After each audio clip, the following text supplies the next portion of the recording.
안녕하십니까. 메트로100입니다.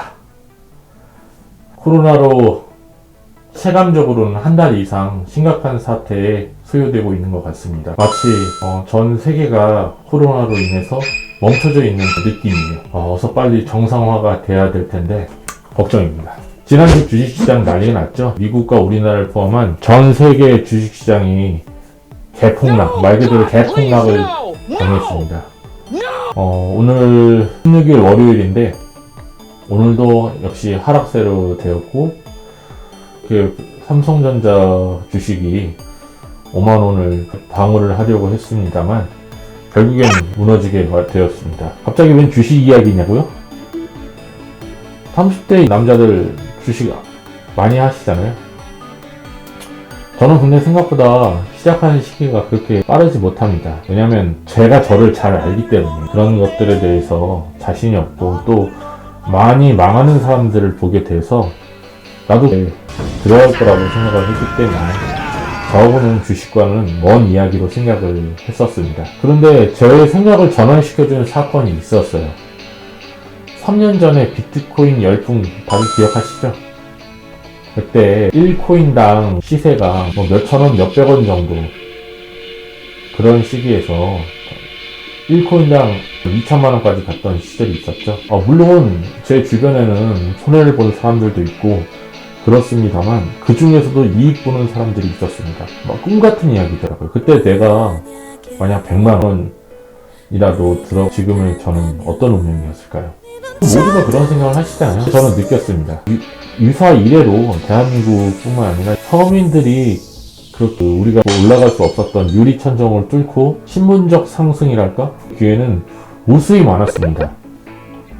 근데 제 시기에 들어와서 제가 지금 체감적으로 느낀 것은 바로 이 비트코인이었습니다. 왜냐하면 진입장벽이 굉장히 낮았잖아요. 물론 들어갔으면 망했을 수도 있겠죠. 그 성공한 사람들의 이야기를 들어보면은 그 사람들은 이전부터 주식에 대해서 계속 투자를 했었습니다. 주식뿐만 아니라 부동산 시장에서 계속 관심이 있었기 때문에 이렇게 투자할 수 있는 타이밍을 읽었던 것이죠. 제가 이전부터 충분하게 투자에 대한 경험과 노하우를 살리고 비트코인을 만났었다면 그때는 다르게 될 수도 있습니다. 만약이라는 가정은 허무한 게 많네요. 비트코인이 광풍을 들고 떠나간 저도 주식이라는 걸 해보기로 했습니다. 그 시기가 2018년 평창올림픽 열리기 전에 당시에 어떤 주식을 할까 고민을 하다가 저는 해외 주식으로 해보기로 했어요. 그것도 일본.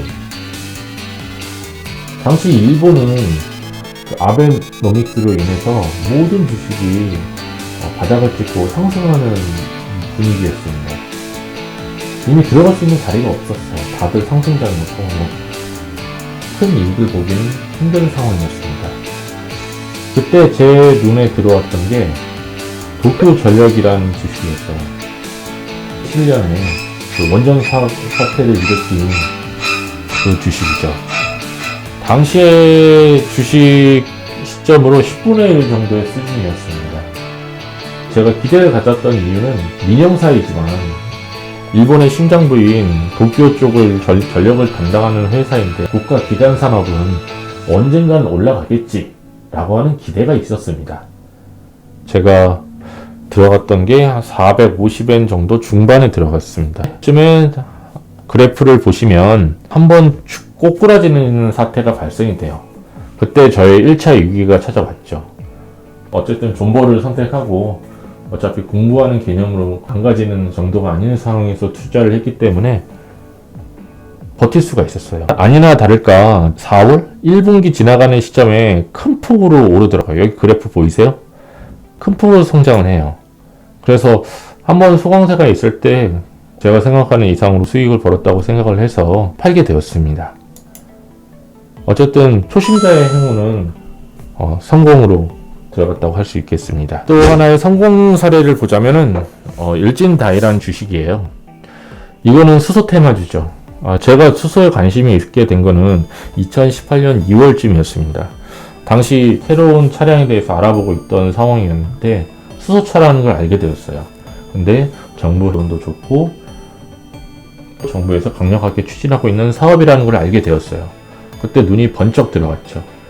그 당시에는 EM코리아라고 하는 주식에 들어갔어요. 그 개잡주였죠. 그걸로는 좀 이익을 못 받다가 일진 다이아 주식을 보는데 수소를 보관하기 위한 용기를 생산하는 업체인데 그 업체가 주식이 안정적으로 움직이더라고요. 그렇게 해서 9년 들어오면서 사실 그렇게 재미가 없다가 주력으로 다른 주식에 넣고 일부만 남겨두는 상황에서 상한가를 친 거예요. 일진 다이아가 크게 상승을 한 거죠. 이게 또 상한가를 맞아도 워낙 갖고 있는 금액이 소액이다 보니까 기분이 별로 좋지 않더라고요. 사람이 욕심이라는 게 그런 것 같아요. 그 뒤로 넣었다 뺐다 했습니다만 쫄보 성격이라 그렇게 큰 재미는 못 봤습니다. 다음은 다스코입니다. 다스코 같은 경우는 대북주와도 관련이 있었고 그리고 워낙 실적이 탄탄한 회사였습니다. 두 가지 장점이 있었기 때문에 저는 대북주 관련해서 주들이 빵 터지고 난 다음에 빛을 보지 못하는 주를 찾다가 다스코를 찾게 되었거든요. 가즈레일이라던가 어쨌든 도로 관련 주식인데 통일이 되면 뭐 그쪽에 도로를 넣는다라는 개념에서 주목을 받았던 주식인데 그래서 투자를 했었는데 제가 잘 팔았죠. 11,150원 쪽에 있었을 때 갖고 있다가 어쨌든 12,100원 뭐 금액적으로는 크지 않았습니다만 적게 팔았어요. 그리고 두 번 다시 돌아오지 않았습니다. 다음은 아시아나항공입니다. 작년 금호그룹에서 그 이슈가 걸린 게 있어요. 감사에서 그 평가를 받은 적이 있습니다. 그것 인해서 주식 한 방은 확 꺾이기도 했고 새 주인이 생긴다고 하면 굉장히 올라갈 수 있는 가능성이 높다고 해서 단기간에 투자를 했었는데 상한가를 맞게 되었습니다. 여기까지가 저의 성공적인 주식 투자 다니였는데 아시아나항공 기점으로 해서 끝도 없는 내리막길을 걷습니다. 이 말씀 저희 세방지 같이 보시도록 하시죠. 아시아나항공의 상한가를 받게 돼서 갑자기 확 금액을 벌었는데 저의 재미를 보고 빠져나온 다음에 바로 봤던 게 그 개 같은 그 코오롱 T시즌이에요. 18,000원까지 내려가고 당시 뭐 배면하더라고요. 뭐 긍정적으로 보는 사람도 있었고 나쁜 쪽으로 보는 사람들도 있었는데 결과적으로는 지금 뭐 거래 중지됐으니까 패망으로 가는 시작이었죠. 아시아나항공은 너무나 기분 좋았다가 하루 만에 다시 고도로 마이너스가 되더라고요. 하루 만에 코스가 정신이 없어요. 이거는 그나마 다행인 게 장외 시간대에 팔았거든요. 또 너무 손해가 크다라고 아파하고 있었는데 제가 그때 팔았던 가격에 반토막까지 났고 현재는 거래 중지가 되었는데 만약에 그때 존버했었으면 그리고 그 아시안의 세 주인 누구가 될까?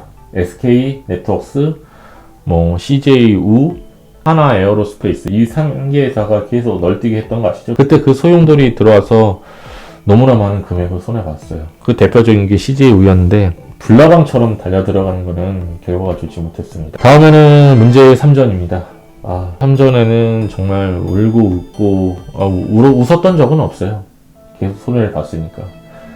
제가 8년에 액분을 했던 시기 때부터 작년 마지막까지 갖고 있었던 주식인데 3전 같은 경우는 액분을 하면서 저는 오를 거라고 내다봤고 그 예측은 기가 막히게 틀어졌고 36,850원까지 떨어지는 상황을 보면서 심장이 정말 까맣게 타들어가더라고요. 그리고 6,000원, 7,000원까지 올라갔을 때 5만원은 절대 못 올라갈 것이라고 생각을 했어요. 이 정도면은 그나마 선방이다 라고 생각해서 손절하고 팔았었는데 올해 초에 6만원 넘어가는 거 보고 피눈물을 흘렸죠. 그 뒤로 제 손을 떠난 뒤로는 62,000원까지 올라갔고 현재도 오늘 48,000원까지 들어갔는데 저는 두 번 다시 쳐다보기도 싫습니다. 다만 배당금은 쏠쏠했어요. 웬만한 은행에서 섭해두는 것보다는 쏠쏠했어요. 그 다음에 엔터주 삽질한 거, 이 키스트 같은 경우는 배용준이 SM에게 주식을 양도했다고 관심을 갖게 되었는데 알고 보니까 방탄주더라고요.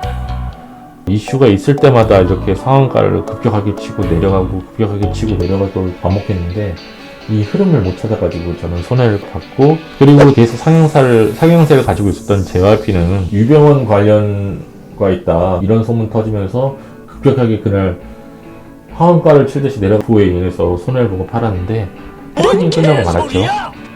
그래서 3만원까지 올라가는 저의 가슴을 뛰어파는 주식 중에 하나였습니다.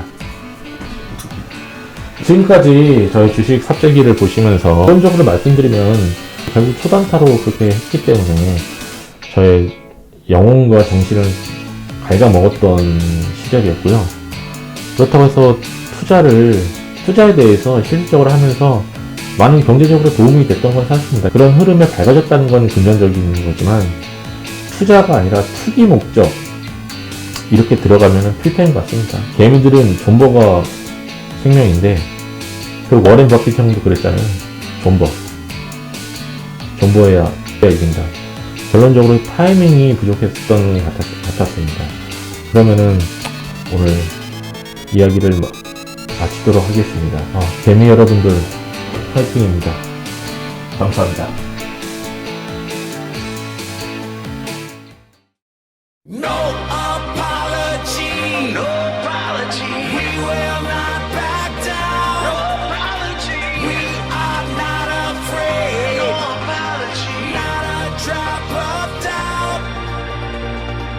Let's start this from